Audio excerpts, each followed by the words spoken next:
Angin malam menari-nari di balik celah kayu rumah-rumah tua di sebuah desa kecil di pinggiran bukit tinggi. Suasana begitu sepi, hanya sesekali terdengar lolongan anjing yang menggema dari kejauhan. Di rumah paling ujung desa, seorang ibu hamil bernama Yanti tengah menahan sakit luar biasa. Kandungannya sudah memasuki bulan ke-9 dan rasa mulasnya semakin kuat malam itu. Suaminya, Wira, mondar-mandir sambil menggenggam senter minyak tanah. Listrik padam sejak maghrib. Mereka menunggu kedatangan Mak Bidan, perempuan tua yang sudah puluhan tahun membantu persalinan warga desa. Yanti tahannya. Mak Bidan pasti sebentar lagi datang, kata Wira lirih, meski suaranya terdengar panik.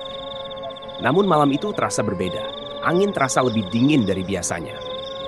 Daun pintu bergoyang-goyang padahal terkunci rapat. Tiba-tiba terdengar suara tangisan bayi dari luar rumah. Wira membeku. Yanti pun langsung menoleh ke jendela. Wajahnya pucat pasi. Itu suara bayi, Wir, bisik Yanti dengan napas terengah. Wira memberanikan diri membuka jendela sedikit. Namun yang terlihat hanyalah kegelapan pekat. Tidak ada siapa-siapa. Tapi suara tangisan itu masih terdengar. Dan kini disusul dengan suara seperti kain berkibar atau sesuatu yang melayang cepat. Tiba-tiba jendela terbuka lebar dengan hantaman keras. Lampu minyak nyaris padam karena hembusan angin kuat. Di tengah cahaya temaram itu, Wira melihat sesuatu. Sebuah kepala melayang di udara. Rambutnya panjang, matanya melotot tajam, dan dari lehernya terburai usus-usus menjijikkan. Darah menetes dari mulutnya yang menyeringai. Palasik. Makhluk legenda yang selama ini hanya dianggap dongeng nenek-nenek tua. Wira gemetar. Ia buru-buru menutup jendela dan menurunkan kelambu bayi meski sang bayi belum lahir. Yanti menjerit. Kesakitannya bertambah parah dan suara tangisan bayi yang tadi terdengar dari luar kini terdengar dari dalam perutnya. Bukakan pintu. Suara tua dan parau terdengar dari depan rumah. Pintu depan diketuk pelan, tapi ritmenya tidak wajar. Terdengar seperti kuku-kuku panjang menggaruk kayu. Yanti yang tengah berjuang menahan sakit menatap Wira dengan mata penuh ketakutan. "Jangan buka, Wir. Jangan dulu," bisiknya. Namun suara di luar semakin mendesak. "Bukakan pintu. Ini aku, Mak Bidan." Wira menelan ludah. Suara itu mirip, tapi seperti dipaksa terdengar ramah. Ia mendekat pelan ke jendela dan mengintip dari celah kecil. Cahaya bulan menyorotkan sosok yang berdiri kaku di depan rumah. Sosok itu memakai kebaya putih, rambutnya terurai, dan kepalanya tertunduk. Tapi ada yang aneh. Bayangannya tidak terlihat. Wira mundur perlahan. Ia mengingat pesan almarhum neneknya. Kalau kau tak bisa lihat bayangan seseorang di bawah cahaya bulan, jangan pernah buka pintu. Pintu diketuk lagi, lebih keras. Kayu terdengar retak sedikit demi sedikit. Di dalam kamar, Yanti tiba-tiba mekik. Perutnya bergerak-gerak seperti sesuatu yang meronta dari dalam. Tangisan bayi terdengar jelas, makin nyaring padahal belum lahir. Wira panik. Ia berlari ke kamar dan melihat darah mulai merembes di lantai. Tak ada waktu menunggu siapapun. Tiba-tiba, pintu depan berhenti diketuk. Hening. Tapi dari jendela kamar terdengar sesuatu menggaruk atap rumah. Suara itu perlahan berpindah menuju atap kamar mereka. Wira menatap langit-langit. Bayangan kepala melayang mulai terlihat dari balik anyaman bambu. Ususnya bergoyang-goyang, matanya menatap ke bawah, ke arah perut Yanti. Dengan refleks, Wira meraih pisau-pisau dapur dan menebas ke arah langit-langit. Darah hitam menetes, diikuti jeritan mengerikan dari makhluk di atas sana. Yanti menggeliat kesakitan, lalu matanya membelalak. Wira, dia di dalam aku. Tiba-tiba seluruh lampu minyak padam. Rumah gelap gulita. Dan terdengar suara bayi menangis. Kali ini lebih dekat, lebih nyaring. Tangisan bayi itu tak lagi terdengar seperti manusia. Suaranya parau, seperti ada dua suara bersamaan, bayi dan sesuatu yang lebih tua, lebih kelam. Wira menggenggam tangan Yanti yang dingin dan basah oleh keringat. Nafasnya pendek-pendek dan matanya terus menatap langit-langit. Dia masuk lewat perutku, gumam Yanti. Lirih tapi penuh rasa takut. Tiba-tiba terdengar suara pintu belakang berderit terbuka sendiri. Padahal sebelumnya terkunci dengan palang kayu. Wira langsung mengambil senter minyak yang tersisa dan menyorot ke arah dapur. Kosong. Namun di lantai terlihat jejak darah berlendir, memanjang dari dapur menuju kamar tempat mereka berada. Yanti tiba-tiba menjerit. Tubuhnya kejang-kejang. Di perutnya terlihat jejak tangan kecil menekan dari dalam kulit, mencakar-cakar seolah ingin keluar. Suaranya bergetar. "Wir, cepat, keluarkan dia, keluarkan bayi kita." Dengan gemetar, Wira mengangkat Yanti ke atas ranjang, berusaha menenangkan, padahal jantungnya hampir meledak karena panik. Saat itulah seseorang mengetuk pintu belakang pelan, lalu terdengar suara. "Jangan takut, aku datang menolong." Itu suara Makbidan yang asli. Wira membuka sedikit jendela belakang dan melihat sosok tua renta berdiri dengan lentera di tangan. Cahaya bulan menyorot wajahnya, dan bayangannya terlihat jelas di tanah. Tanpa pikir panjang, Wira membuka pintu.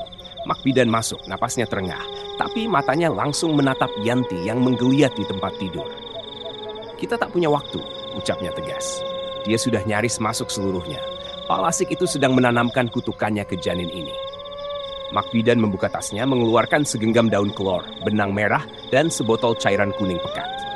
Begitu dia keluar, jangan kau biarkan menangis terlalu lama, karena jika tangisnya terdengar, Palasik itu akan datang kembali untuk mengambilnya. Wira mengangguk, meski otaknya masih sulit menerima kenyataan. Makbidan mulai membaca doa-doa, sementara angin tiba-tiba mengamuk, menggoyangkan seluruh rumah. Lampu minyak kembali redup, dan dari loteng terdengar suara geraman dalam seperti binatang lapar.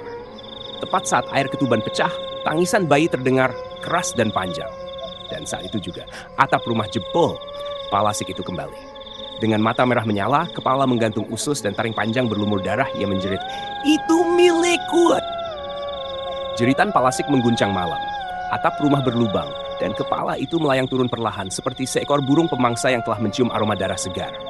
Makbidan menjerit pada Wira, "Tutupi bayi itu, cepat!" Dengan refleks, Wira meraih kain putih dan membungkus bayi mereka yang baru lahir, masih berlumuran darah. Bayi itu terus menangis, tangisannya menggema seperti alarm yang membangkitkan kegelapan paling dalam.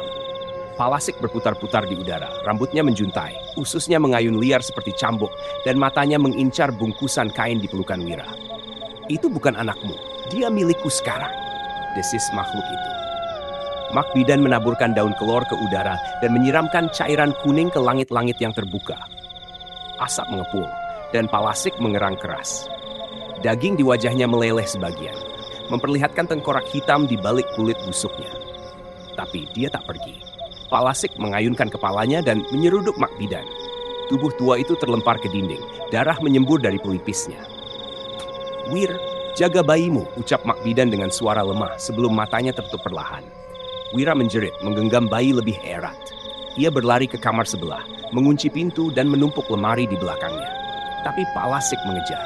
Usus panjangnya merayap di bawah celah pintu, berusaha menyusup masuk. Dari dalam kamar, bayi itu berhenti menangis. Diam. Tapi anehnya, Wira masih mendengar suara tangis. Ia menoleh dan melihat bayi lain di pojok ruangan. Terbungkus kain yang sama, menangis dengan mata menyala merah. Wira menunduk ke pelukannya. Kain kosong, tidak ada bayi. Suara Palasik tertawa menggema dari balik dinding. "Kau sudah menyerahkannya padaku, Wira." Lampu minyak padam.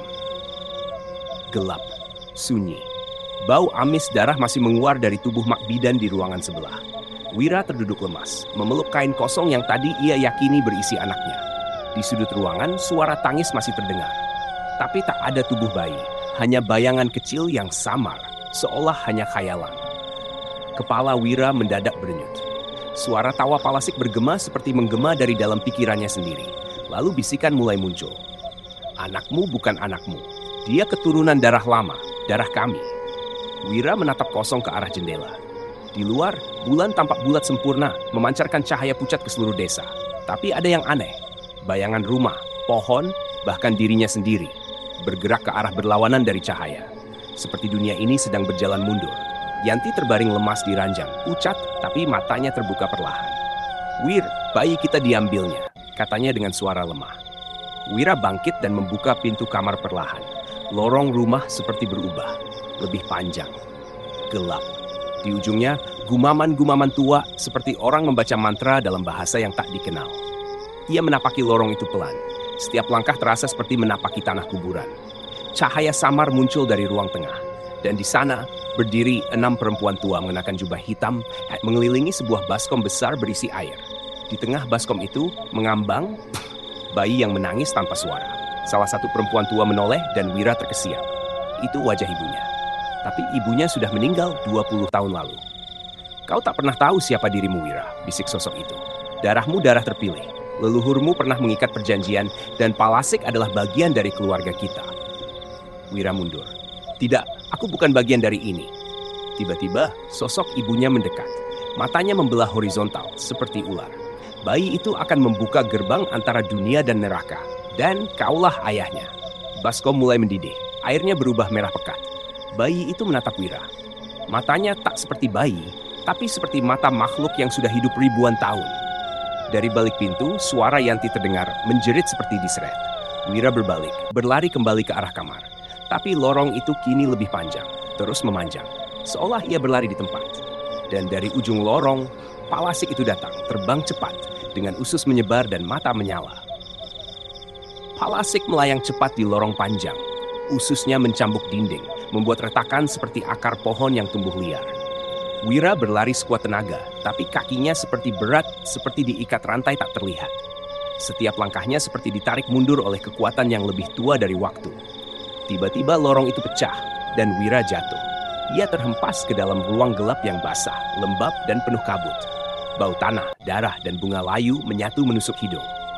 Di sekelilingnya, lilin-lilin tua menyala perlahan, memperlihatkan lukisan-lukisan usang di dinding batu. Lukisan itu memperlihatkan ritual pengorbanan bayi. Lelaki bertopeng berdiri mengangkat bayi di atas api, sementara kepala melayang menanti di udara dengan mulut terbuka. Wira gemetar. Ia mulai menyadari tempat ini adalah ruang bawah tanah yang hanya ada dalam cerita dongeng ibunya dulu. Tempat para dukun lama melakukan ritual penyambung hidup dengan darah keturunan sendiri. Di tengah ruangan berdiri patung wanita dengan kepala terpisah dari tubuhnya. Tangan menjulur memegang pusaka kecil berbentuk keris. Tiba-tiba patung itu bicara. Aku nenek buyutmu, Wira. Aku yang memulai semua ini. Wira mundur, napasnya tercekat. Aku yang pertama menjadi Palasik karena aku ingin hidup 1000 tahun. Tapi perjanjian itu punya harga. Darah keturunan harus mengalir. Patung itu meleleh pelan, berubah menjadi sosok nyata. Kepala wanita tua itu melayang, sementara tubuhnya tetap diam. Mata merahnya menatap dalam. Kau dipilih, Wira. Kau lahir untuk melanjutkan perjanjian. Anakmu adalah tumbal terakhir. Tiba-tiba dari balik kabut, Yanti muncul. Berjalan sempoyongan dengan tubuh penuh darah. Tapi sesuatu dari wajahnya sudah berubah. Senyumnya terlalu lebar, matanya terlalu gelap. Wira, anak kita menunggumu, dia lapar. Di lengannya, bayi itu tergolek. Tapi tubuhnya sudah ditumbuhi sisik, matanya hitam pekat, dan lidahnya menjulur seperti ular. Ia tidak menangis. Ia... Terima nasibmu, Wira, bisik suara-suara dari dinding. Dari atas Palasik turun perlahan, melayang mengitari mereka. Leluhurmu sudah memilih jalan ini, sekarang giliranmu menepatinya. Wira memeluk dirinya sendiri, tubuhnya gemetar hebat. Tapi di balik rasa takutnya, mulai tumbuh kemarahan. Ia tak ingin anaknya jadi korban. Ia tak ingin menjadi bagian dari ini. Dan dari pojok ruangan, keris kecil dimulai bersinar. Wira merangkak ke arah patung. Tangannya gemetar saat menggenggam keris kecil yang tadi dipegang oleh patung nenek buyutnya. Benda itu dingin, tapi terasa hidup, seolah berdenyut seperti nadi. Begitu ia genggam, bisikan-bisikan dari dinding langsung berubah menjadi jeritan. Sosok Palasik yang melayang di atas mereka mengerang. Kepalanya terangkat tinggi, mulutnya terbuka lebar, menyemburkan kabut hitam dari dalam tengkoraknya. Keris itu? Takdir pengkhianat? Jeritnya. Yanti, atau sesuatu yang kini mengendalikan tubuhnya, tertawa pelan. Bayi di tangannya kini menggeliat, tubuhnya memanjang, kulitnya mulai mengelupas seperti ular berganti kulit. Matanya menatap Wira dengan kebencian yang tak masuk akal. Wira berdiri perlahan, masih memegang keris. Dadanya penuh luka dan perasaan bersalah, tapi juga dipenuhi tekad yang belum pernah ia rasakan seumur hidupnya. Aku akan putuskan semua ini. Tak ada lagi anak yang jadi tumbal. Dari balik tubuh Yanti muncul kilatan cahaya dan Mak Bidan. Tubuhnya terluka parah, darah membasahi kain di dadanya, tapi ia masih hidup. Ia berbisik dari kejauhan, tusuk tanah di bawah kakimu, disitulah akar kutukan itu disimpan. Wira melihat ke bawah. Lantai tanah di bawah kakinya berdenyut, seolah ada sesuatu yang hidup di dalamnya. Ia menggenggam keris erat-erat, lalu menghujamkannya ke tanah dengan sekuat tenaga. Begitu keris menancap, seluruh ruangan berguncang hebat. Dinding-dinding batu pecah, api lilin melonjak tinggi, dan dari bawah tanah keluar cairan merah pekat yang seperti darah mendidih. Palasik menjerit, tubuhnya berputar-putar di udara seperti terbakar api tak terlihat. Wajahnya meleleh, rambutnya terbakar, dan ususnya melilit dirinya sendiri hingga ia terjerembab ke lantai, menggelepar bagai cacing. Yanti menjerit, tubuhnya kejang-kejang. Dari dalam perutnya muncul cahaya terang, lalu tiba-tiba ia pingsan. Bayi di pelukannya menangis keras, tangisan manusia. Bayi itu kembali. Wira segera menghampiri dan memeluknya. Tangisnya seperti memecahkan batas antara dunia manusia dan dunia gelap. Cahaya perlahan mengusir kabut. Jeritan dari dinding menghilang satu persatu. Makbidan tersenyum lemah sebelum roboh, suaranya lirih. Sudah cukup, sudah selesai. Tapi Wira tahu, belum. Saat ia hendak mengangkat Yanti, tanah di bawah patung retak dan terbuka. Dari lubang itu muncul tangan-tangan kurus, menarik tubuh Palasik yang sekarat ke dalam. Tapi sebelum lenyap, Palasik berbisik. Masih ada satu lagi, satu Palasik yang belum bangkit, lalu menghilang. Wira menatap bayi dalam pelukannya, yang kini tenang dan tertidur. Namun di leher bayi itu terdapat tanda lahir berbentuk kepala terbang. Malam itu, hujan turun deras seperti air mata langit yang tak bisa ditahan lagi. Wira menatap lekat ke tanda lahir di leher bayi yang kini tertidur di pelukannya. Bentuknya jelas, sebuah kepala tanpa tubuh dengan mulut menganga. Ia merasa perutnya berputar hebat. Di belakangnya, Yanti masih terbaring tak sadarkan diri. Tapi napasnya mulai stabil. Sementara Makbidan sudah tak lagi bernyawa, dengan senyum tenang di wajahnya, seolah telah menuntaskan hutang panjang dari masa lalu. Wira keluar dari ruang bawah tanah. Lorong yang sebelumnya panjang dan berliku kini seperti kembali normal. Rumah tua itu tak lagi bergema suara bisikan. Tapi ia tahu, semuanya belum berakhir. Ia kembali ke rumahnya, memandikan bayi itu dengan air bunga 7 rupa seperti saran Makbidan dulu. Saat air menyentuh kulit sang bayi, uap putih keluar perlahan dari tubuh mungil itu. Bayi itu menangis keras, lalu tertidur tenang. Tapi uap yang mengepul itu seperti membentuk wajah di udara. Wajah seorang wanita muda yang terlalu mirip dengan Wira sendiri. Ia terdiam, tak mengerti. Malam berikutnya suara-suara kembali terdengar. Di luar rumah ada yang mengetuk jendela, padahal tak ada siapapun. Angin berhembus tak biasa membawa bau daging mentah dan darah segar. Wira keluar membawa lampu minyak, menyusuri jalanan kecil di belakang rumah. Dan di sana, di bawah pohon durian tua, berdiri seorang wanita dengan rambut panjang menyentuh tanah. Wajahnya pucat, tapi sorot matanya tajam. "Kau pasti sudah tahu, darahmu tidak sepenuhnya manusia," katanya dengan suara parau. "Siapa kau?" tanya Wira pelan, walau jantungnya berdetak liar. "Aku adik dari nenek buyutmu. Aku Palasik terakhir, yang disembunyikan dikurung dalam dunia bayang selama 100 tahun. Dan kutukanmu belum selesai, Wira. Kau pikir kau sudah menyelamatkan anakmu? Tidak." Dia mendekat perlahan. "Karena bayi itu adalah aku yang terlahir kembali. Reinkarnasi. Setiap 100 tahun, Palasik terakhir akan lahir melalui garis darah yang paling murni. Dan itu adalah kau." Wira mundur. "Itu bohong. Dia anakku, bukan kau." Wanita itu tersenyum. "Lihatlah malam ke-7 sejak ia lahir. Saat bulan tertutup awan dan ayam tak lagi berkokok. Saat itu, bayi itu akan berubah. Dan kamu harus memilih, Wira. Mengorbankannya atau menjadi Palasik berikutnya." Wanita itu menghilang, meninggalkan tawa pelan yang menggema di antara dedaunan. Wira jatuh berlutut memegangi tanah basah. Tiba-tiba terdengar tangis bayi dari rumah. Tangis itu bukan tangis manusia. Malam itu angin berhenti. Bahkan jangkrik tak berani bersuara. Langit tampak gelap tanpa bulan. Hanya awan hitam menggantung seperti ancaman yang menggantung di ujung tali. Wira duduk di sudut kamar, menggenggam keris peninggalan leluhur dengan tangan gemetar.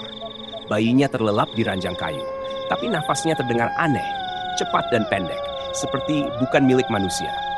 Yanti belum sepenuhnya pulih. Ia hanya bisa berbaring di bilik sebelah, pucat dan diam. Wira tak berani menceritakan semuanya tentang wanita di bawah pohon durian, tentang ramalan malam ke-7, tentang kemungkinan mengerikan yang sedang mereka hadapi. Jam dinding berdetak lambat, sangat lambat, lalu berhenti di antara angka 2 dan 3. Dan tiba-tiba, tangisan itu datang. Tapi bukan dari bayi, bukan dari Yanti. Tangisan itu dari atap rumah. Wira bangkit, tubuhnya gemetar. Langkahnya pelan mendekati pintu.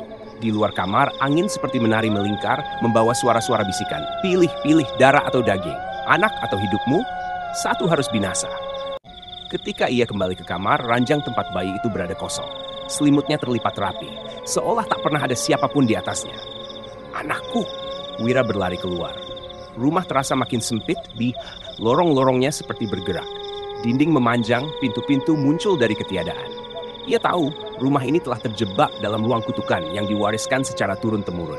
Dari dapur terdengar suara air mendidih, disusul suara daging direbus. Wira menghampiri. Di atas tungku, air menggelegak, dan di dalamnya mengambang kepala bayi. Tapi matanya terbuka dan ia tersenyum. Wira terhuyung mundur, hampir muntah. Lalu dari balik uap muncul wanita itu lagi, Palasik terakhir.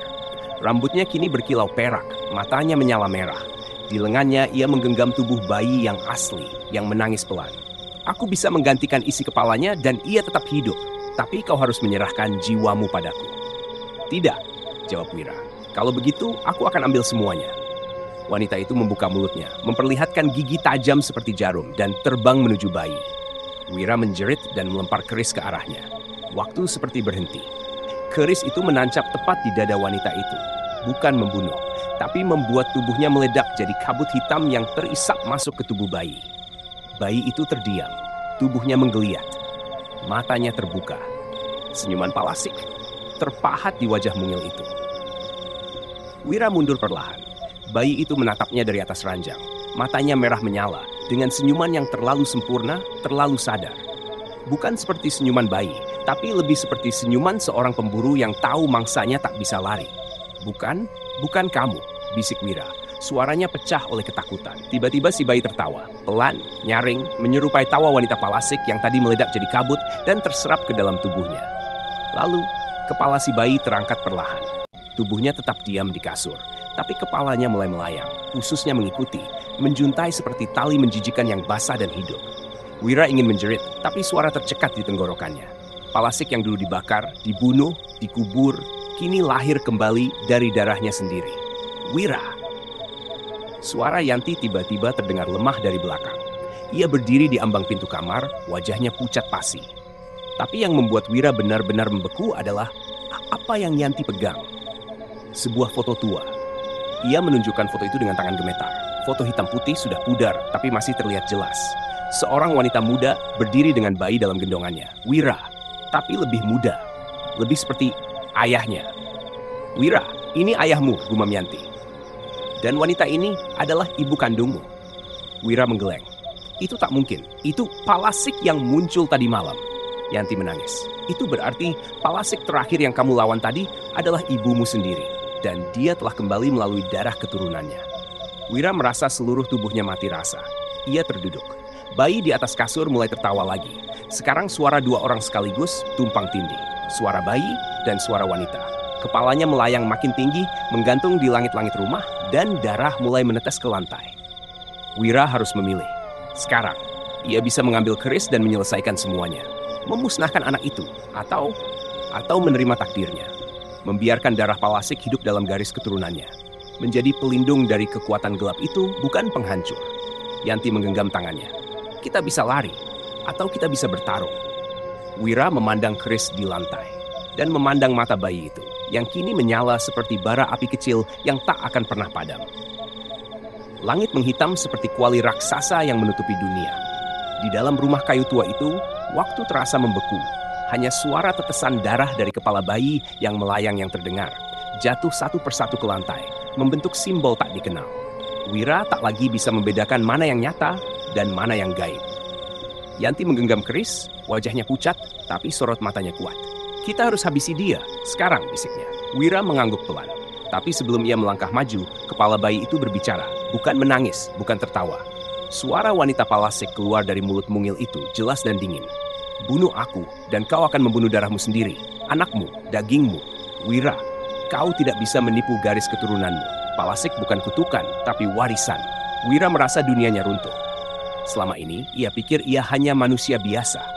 Tapi darah Palasik mengalir di dalam tubuhnya.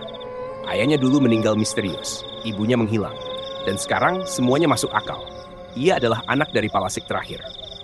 Yanti mulai membaca doa, tapi bayi itu, atau makhluk yang merasuki bayi itu, menjerit keras, membuat dinding rumah retak. Tiba-tiba lantai rumah terbuka. Retakan itu membentuk lubang hitam pekat, menghisap hawa dingin dari segala penjuru. Suara-suara dari dunia lain mulai terdengar, rintihan, teriakan, bisikan. Jika kau menyerahkan dirimu, Wira, kata suara itu lagi, aku akan keluar. Tapi jika tidak, anakmu akan menjadi aku sepenuhnya. Wira berdiri di tepi lubang. Di bawah sana, ia melihat dirinya sendiri, tapi lebih tua, lebih gelap, dengan kepala melayang dan tubuh tak utuh. Itu adalah versi dirinya jika ia memilih menjadi Palasik. Yanti berteriak, "Jangan dengarkan dia, kau masih bisa memilih." Tapi Wira tahu, ini bukan pilihan biasa. Ini adalah perjanjian darah. Dengan suara berat, Wira menjawab, "Aku akan mengambil kutukannya. Biarkan anakku hidup sebagai manusia." Seketika, bayi itu jatuh ke lantai, tidak melayang lagi. Menangis seperti bayi biasa. Tapi tubuh Wira terangkat pelan, kepalanya mulai terpisah dari tubuh. Yanti menjerit. Keris di tangannya jatuh. Wira menatapnya dengan mata penuh air mata. "Jaga dia, jaga anak kita. Jangan biarkan dia tahu siapa aku atau apa aku." Seketika tubuh Wira terbakar cahaya hitam, lalu menghilang. Hanya bau anyir dan suara lembut tangisan bayi yang tersisa. 20 tahun telah berlalu. Desa itu kini sunyi, tinggal kenangan yang terlupakan. Rumah Wira telah lama runtuh, tertutup semak dan ilalang. Hanya satu yang tetap hidup, anak Wira. Yang kini bernama Ari, seorang pemuda pendiam yang tinggal di kota, dibesarkan oleh Yanti dengan segala kepedihan yang ia simpan rapat-rapat. Yanti tak pernah menceritakan kebenaran tentang malam itu, tentang ayah Ari yang menghilang tanpa jejak, tentang suara-suara aneh yang kadang muncul setiap malam ulang tahun Ari, tentang mata merah yang sesekali memancar saat Ari demam. Tapi malam ini, semuanya berubah. Hari ini, ulang tahun Ari yang ke-21. Dan malam itu kembali datang, membawa bau darah, suara bisikan dari celah jendela, dan hembusan angin dingin dari tempat yang tak dikenal. Di dalam kamar kosnya, Ari menatap cermin. Dahinya berkeringat. Ia merasa aneh sejak tadi sore. Kepalanya terasa ringan, perutnya seperti diaduk dari dalam, dan wajah di cermin bukan wajahnya. Matanya menyala merah, giginya runcing. Dan kepalanya mulai naik pelan-pelan meninggalkan leher. Ari terjatuh, menjerit, tapi tak ada suara keluar dari mulutnya. Tiba-tiba cermin pecah. Dari dalam pantulan yang hancur itu, keluar sosok lelaki, Wira. Wajahnya sayu, tubuhnya tak utuh, hanya kepala dan sebagian dada. "Ari, aku ayahmu." Ari membeku. "Aku ambil kutukannya dulu agar kau bisa hidup, tapi sekarang darah kita sudah terlalu kuat. Kau tak bisa melarikan diri lagi. Lawan Ari, atau kau akan jadi monster seperti aku." Ari menangis. "Aku tidak mau ini." Tapi jendela kamarnya terbuka. Angin berputar liar. Suara tangisan bayi terdengar di luar gedung, di lantai 8. Padahal Ari tinggal di lantai 4. Ari berdiri, kepalanya kembali utuh di tubuh. Ia tahu malam ini akan menentukan segalanya. Jika ia bisa mengalahkan dorongan dalam dirinya, kutukan Palasik bisa berakhir selamanya. Tapi jika tidak, Palasik baru akan terlahir. Dan kali ini, bukan hanya satu kepala yang akan melayang di malam hari, tapi darah baru, lebih kuat, lebih lapar, lebih tak kenal ampun.